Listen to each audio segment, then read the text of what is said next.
And we are recording. Guess what, folks? It's a Sunday! Yes, it fucking is. Time for a bit of what's up. As you can probably tell by the throat, yeah, things are a lot better. I'm still coughing up gunk now and again, but the voice, for all intents and purposes, this camera's not level, the voice for all intents and purposes is basically back to normal. That has got to be probably the worst case of con crud I have ever got from the UK Vapor Expo.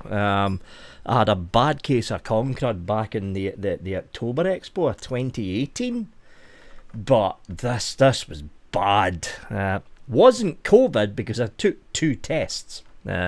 One on Monday evening when I was starting to feel bad, and one on Wednesday evening when I was feeling really fucking bad. Negative. So it's probably just some bug that was floating around at the expo that I picked up, but that was a fucking rough week. That was a really rough week, and usually I take the week off after the UK Vapor Expo to get stuff done, like little jobs around the studio and stuff, but this time around I couldn't fucking do anything. I was stuck in the house feeling ill, so yeah. But things are slowly returning back to normal. Before we get into this, a massive thank you to everyone that voted for Vaping with Vic in the Vape Around Awards. That's the 4th year in a row that I've picked up the Vape Around Award in the public poll.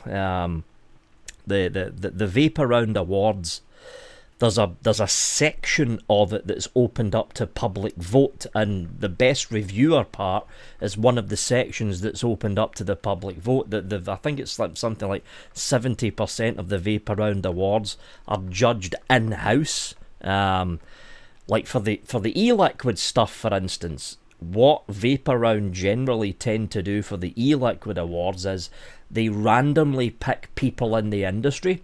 It could be a reviewer, it could be a wholesale distributor, could be a wholesale owner, could even be a shop owner. And I think I was one of the judges for the 20... Was it the 2018 award? I can't remember now. I think it might have been the 2018 award. And at least the way they'd done it back when I was one of the judges is you're given plain bottles with a number on it.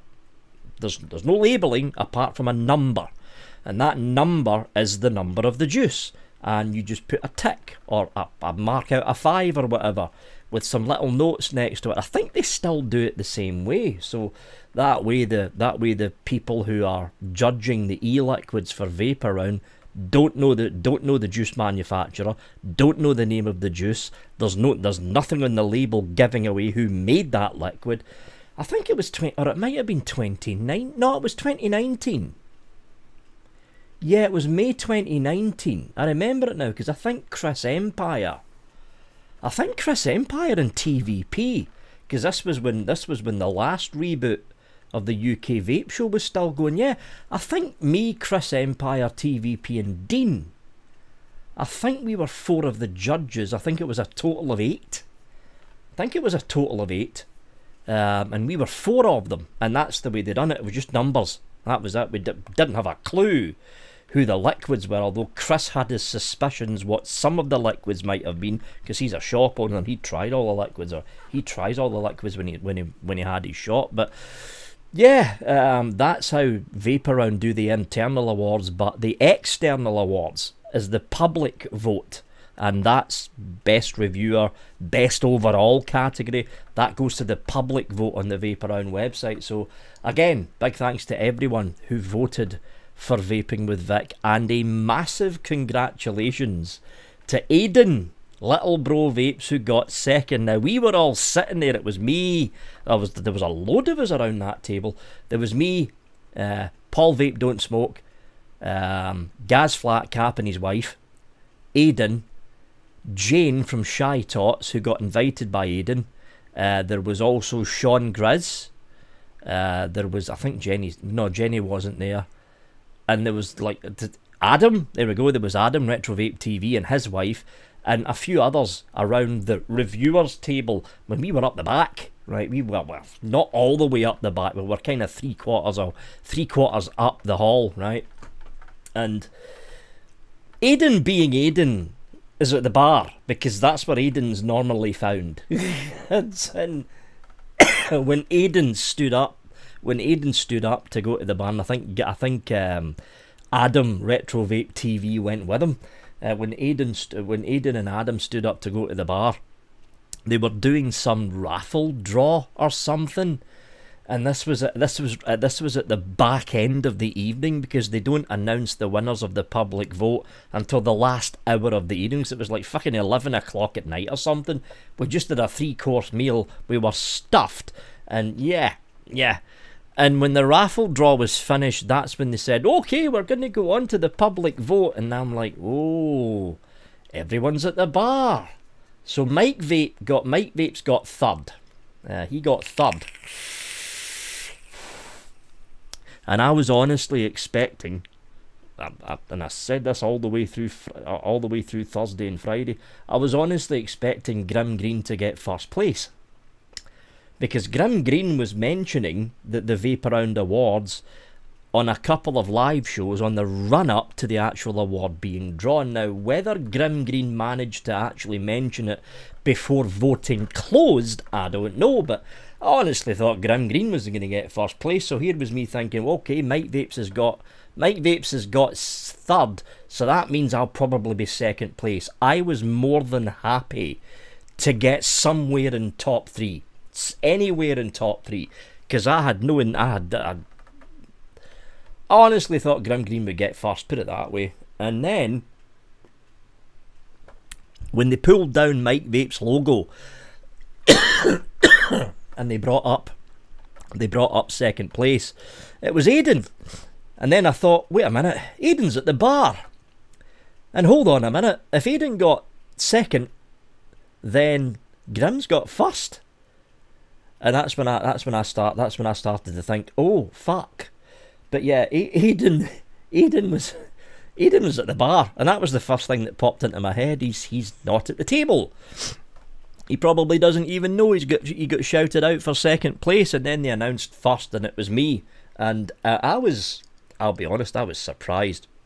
I was surprised all the way up to me being shouted first place. I honestly thought Grim Green would have got first, or one of the American reviewers would have got first place, because it was the case that for the Vape Around Awards up to round about 2020, when it was Voxpo, when there was no Expo on in 2020 and 2021 because of the whole COVID thing that was going on. But it was around about 2020 the American reviewers started making inroads into the Vape Around Awards. And as everyone knows, when it comes to a public vote, the more people you can get to vote for you, the better chance you've got. It's as simple as that.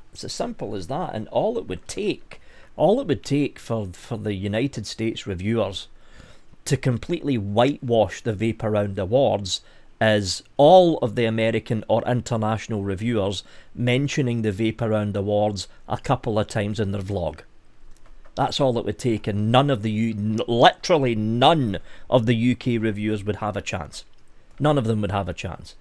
Because again, just look at the viewership numbers that Grim Green, Mike Vapes, Vaping Bogan, look at the viewership numbers they've all got. I honestly thought until the last minute that I wouldn't be getting it this year. Honestly thought I wouldn't. So this was a big surprise. It was honestly a big surprise. That's 4 years in a row I've managed to get my hands on the Vape Around Award for the public vote for the Vape Around Award Reviewer of the Year. So a massive thanks to everyone out there that voted for Vaping with Vic, and not just that, a massive amount of thanks for everyone out there that voted for Aiden, that voted for your favourite reviewer. But yeah, Aiden, it took a good day or so for Aiden to recover after that, because I don't think even Aiden thought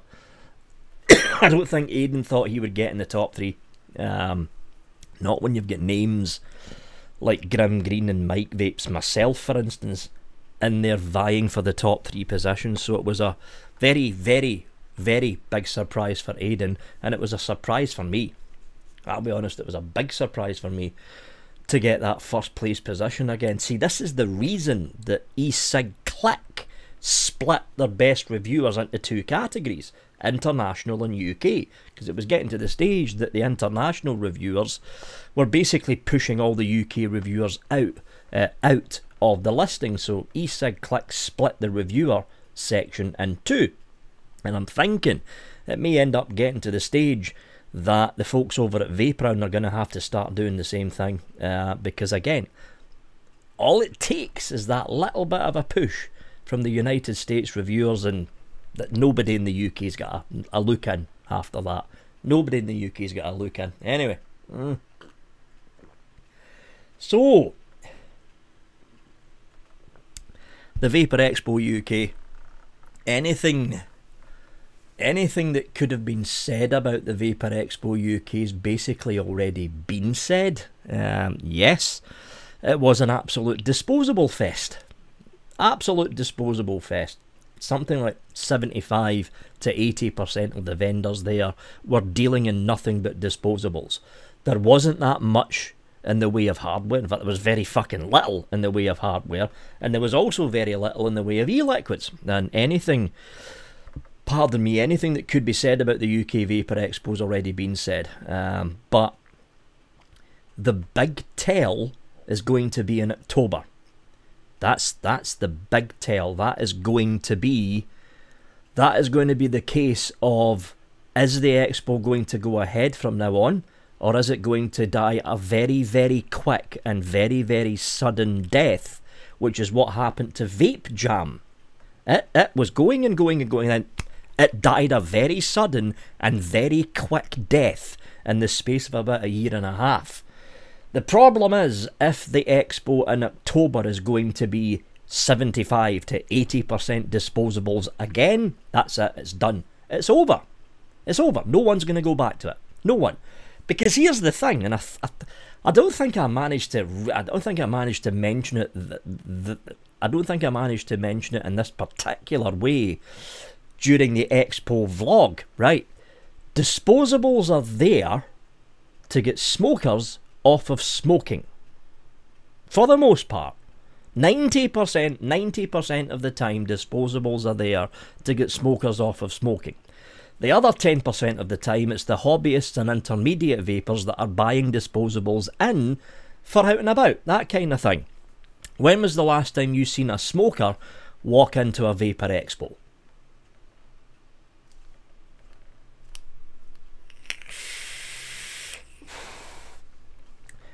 An expo, doesn't matter what the expo is for. It could be a car expo, could be Comic-Con for instance, or it could be the electronics expo. An expo is there to showcase the direction that an industry is going.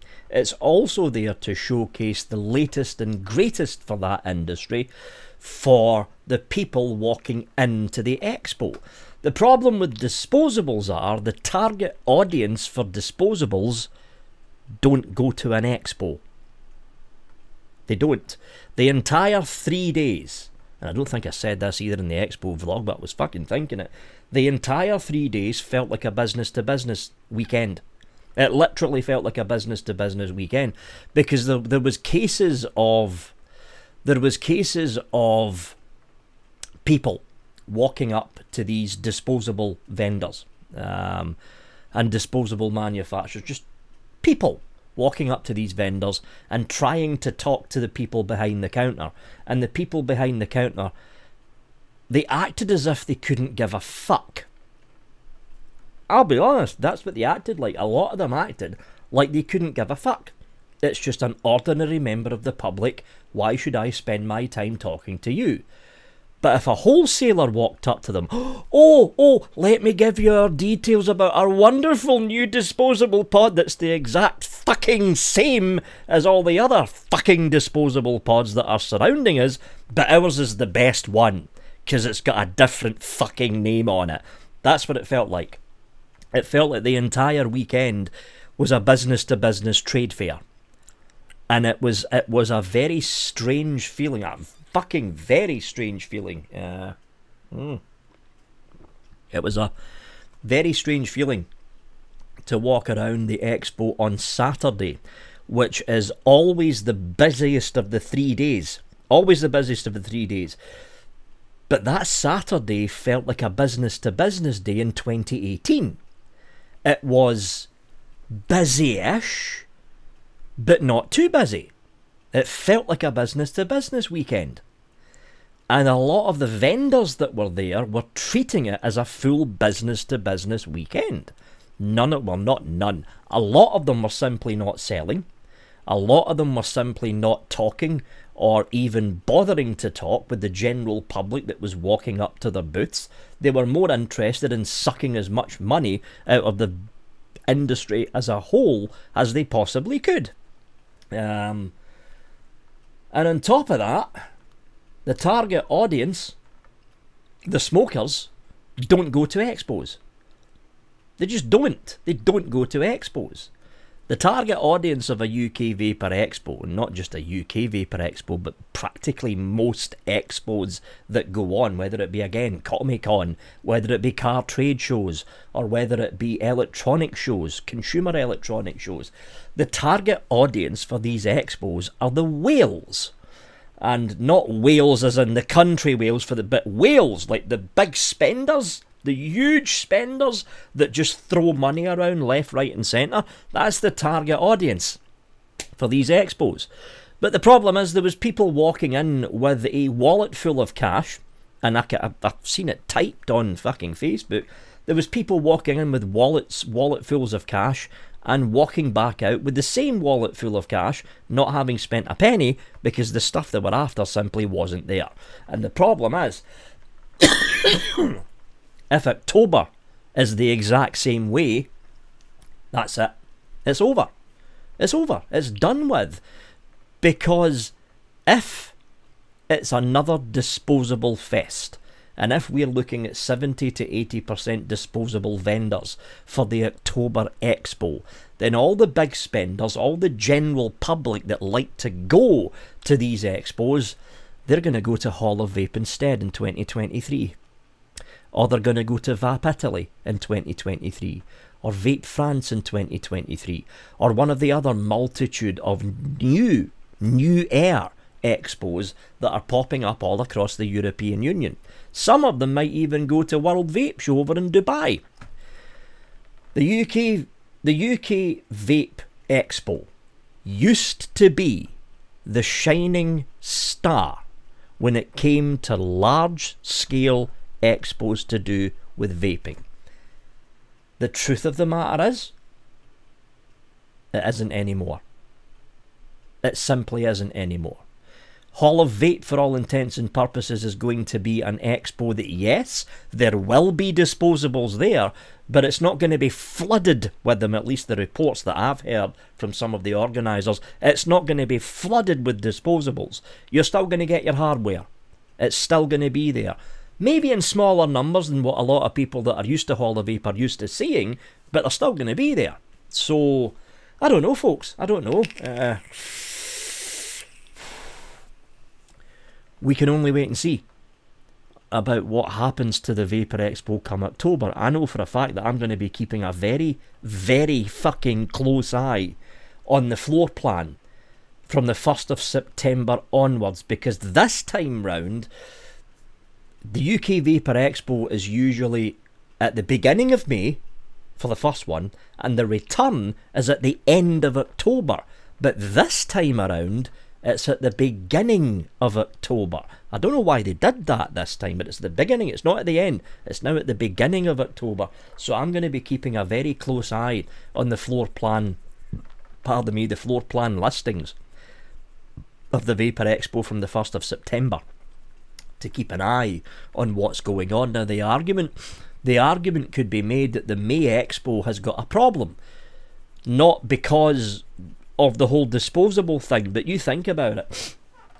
In the space of a month, you had Vape Italy, you had Vape Italy, World of Vape, that thing that happens in Dubai, Vape Italy, World of Vape, Hall of Vape, Vape France, and I think there was another 2 European expos, all in the space of a month, with Vapor Expo UK slap bang in the middle of it. Now, in the old days of Vapor Expo UK being in May, there was only really one other expo on in Europe at roughly the same time. And even then it was a month out, and that was Hall of Vape. But now you've got other expos popping up across the European Union that are now vying for position. This is why October is going to be the big tell. Because at the end of the year, there isn't as many expos because the weather turns to shit. It really does, it turns to shit. And if you look at other expos that are happening in and around the October Expo, there's only 2 others that I know about that are happening at roughly the same period of time, give or take 20 odd days.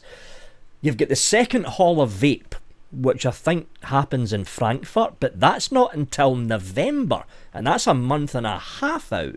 You've got World of Vape, that fucking big one, but that one that takes place in Dubai.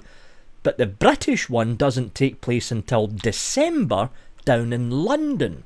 So this could be the reason that the folks over at the UK Vapor Expo decided to shift the October Expo to the beginning of the month rather than the end of the month. That way there's a much bigger gap between the UK Vapor Expo return and another expo going on at the same time. I'll be honest, folks,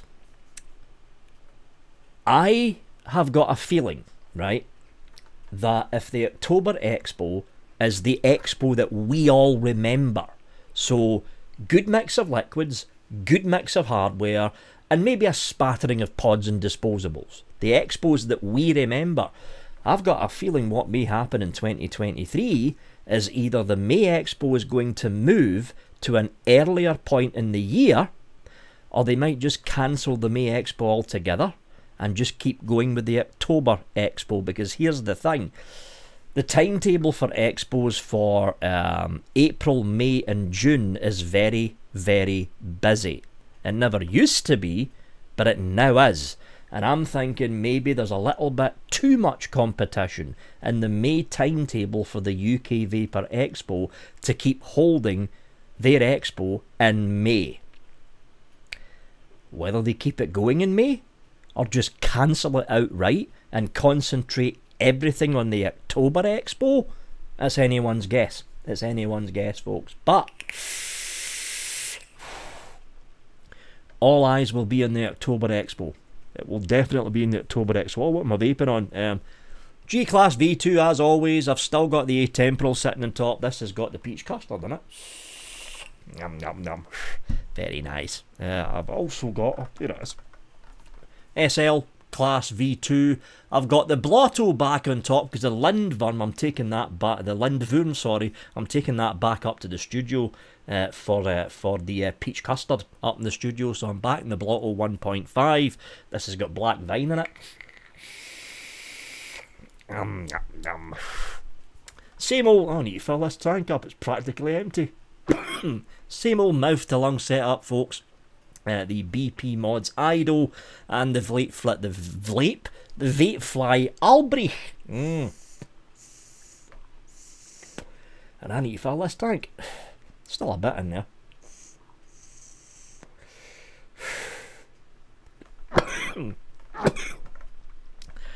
Yeah, the high milligram stuff is playing havoc with my lungs right now because I still haven't kicked this concrete crap. Anyway, channel stuff, and there's a fair bit to cover when it comes to the channel stuff. The original plan, because of all the strikes that were going on, the original plan was for YouTube reviews, no table cam, just the review. For Rumble, the whole review. But then I started thinking, hold on a minute, and I think it was having this discussion with Aiden over the Expo weekend. 99% of the time, the URLs that manufacturers plaster all over the product is on the box of the instruction manual. It's not on, well, unless it's fucking Vaporesso, it's not on the actual item. So I'm thinking, why the hell am I going through the hassle of stripping out the entire table cam section from the YouTube reviews if all I need to do is not show the packaging? That's now the plan. That's the plan going forward. So, from the reviews that are coming up next week, and the reviews that were recorded, or the reviews that you're going to be seeing next week, were actually recorded before the Expo, but for the reviews that are coming up next week, and going forwards, there's going to be no packaging being shown. No packaging at all. It's going to be straight to the product, no instruction manual, no box, nothing, because 99% of the time the URLs are on the packaging or the instruction manual. And to make life easier for me, don't show the packaging or the instruction manual. And if in the case of Vapor SO, that I've got a nasty fucking habit of putting their entire web address on the inside battery door, black Sharpie, fixed. Fixed. It's also very, very rare to see a URL of a company or on a tank or a dripper, and when they are on the tank or the dripper, it's usually underneath. Again, Sharpie. Fixed.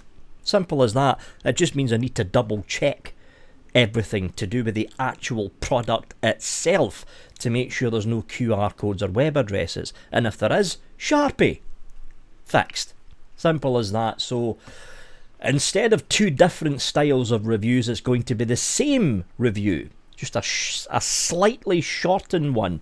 No packaging crap at the beginning of the table cam, just straight to the product itself.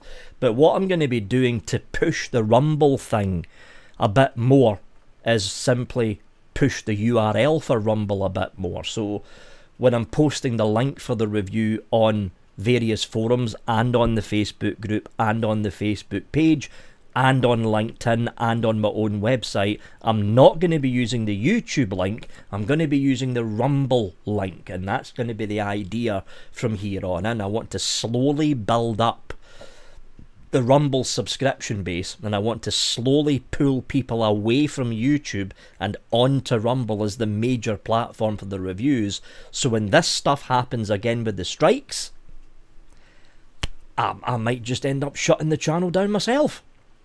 If it gets to the stage where the Rumble audience is solid enough to actually make Rumble the viable alternative to the YouTube platform, I might just pull the plug in the channel myself. Because let's face it, folks, this is now a repeating cycle. I think Mike Vape's got another strike during the Expo weekend, from what I remember. I think he managed to appeal it, but these strikes are ongoing now. And they usually do come in cycles. The cycle's usually every 9 to 10 months this tends to happen. They just randomly strike reviewers in the e-cigarette reviewing scene on YouTube, and then they move on to the next category of people they don't like and strike the hell out of them. But I want to make sure that the next cycle of strikes, if it gets to the stage where they strike the channel into oblivion, the Rumble channel's already well established to keep Vaping with Vic going. And that's what I fully intend to do, folks. That is what I fully intend to do. There will be a lot of work going on behind the scenes up at the office starting from next week. Mainly clean-up stuff, actually. Just sorting out stuff I need to get rid of. Cleaning up the shelves, cleaning up the tables. The stuff that I should have done this week, but I was too fucking ill to go to the office in the first place. But for all intents and purposes, most things should be back to normal on the channel starting from next week. There is going to be a rather lengthy first look as well, because I haven't been in the studio this week, and I wasn't in the studio the week before Expo either. So there's going to be a lot of stuff up there waiting for me. So there's going to be a rather lengthy first look coming up for next week's What's Up, and a rather lengthy set of first looks for the folks over on Patreon, Subscribestar, and the YouTube members. But yeah, that is essentially it, folks. That is essentially it. So, normal service will be returning to the channel from next Monday, which means next Wednesday, this Wednesday coming, you get the folks over at Patreon, Subscribestar and YouTube members, the Floofcast will be returning again. UK Vape Show is on back to normal again. And next Sunday, the What's Up will have the first looks and of course the box away tacked on at the end of it. There's another couple of plans I've got rolling around inside my head for maybe an extra live show on at some point during the weekend, but I need to sort things out with what I'm actually going to do with that live show. First of all, yeah, I need to sort things out about what I'm going to be doing with that live show. Thinking probably early Saturday evening. I'm thinking early Saturday, I'm not quite sure yet though. Anyway, I think that basically covers everything, folks. Once again, big thanks to everyone that voted for Vaping with Vic during the Vapor Round Awards. 4 years in a row, I've got my hands on that. I've got my hands in that chunk of glass. I think I might be right in saying I'm the only one to get 4 consecutive awards in a row for the given category. I think I'm the only one to do it. I'll need to check that actually. But I think I'm the only one to actually manage it. And yeah, that's basically it, folks. As always, thanks for watching and have a good one.